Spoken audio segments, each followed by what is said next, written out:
বসছে, পাশে দোল, তবলা, হারমোনিয়াম আরও যা আছে আগর বাগর সব কিছু নিয়ে বসছে। এই মুহূর্তে গয়েতে সাহেব গান শুরু করবেন, ঠিক ওই মুহূর্তে তার 2 নম্বরে চাপতেছে। কি হয়েছে বোঝেন নাই? টয়লেটে চাপ দিছে, বুঝছেন তো?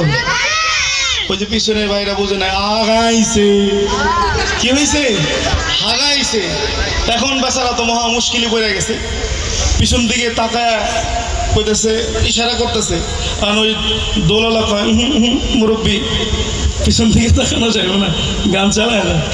বেচারা বিপদের মধ্যে পড়ে গেছে না, এখন ওই বিপদের মধ্যে থেকে ওই লোকটা ওই বিপদের মধ্যে থেকে গান টান দিতেছে, হাগাইছে হাগাইছে। এই কথা শোনার পরে ওই দোললা বলতেছে, তাক দিন তাক চেপে চেপে রাখ তুই, তাক দিন তাক চেপে চেপে রাখ তুই, তাক দিন তাক। বেচারা বয়াতির মেজাজ গেছে খারাপ হয়, সে আরো রাগান্বিত হয়ে বলতেছে, হাগাইছে হাগাইছে।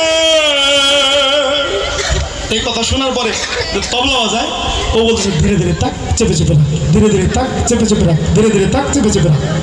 আমাদের এখানে কি এরকম কোন ব্যবস্থা আছে? এরকম কোন অবস্থা আছে? অবস্থা তো নাই, তাই না? আল্লাহ প্রদত্ত কণ্ঠ দিয়ে শিল্পীরা গজল পরিবেশন করছে, আমরা শেষ পর্যন্ত থাকবো তো ইনশাআল্লাহ। এগুলা যখন আমরা সুস্থ সংস্কৃতি প্রচার করি, তখন এক দলের ভণ্ড আমার বাবাজিরা তাদের গায়ের মধ্যে লাগে যায়। কতক্ষণ ঠিক কিনা? কারণ ওই উচিত কথা বলার কারণে তখন তো আর গাঁজা খাওয়ার সুযোগ থাকে না, ঠিক কিনা?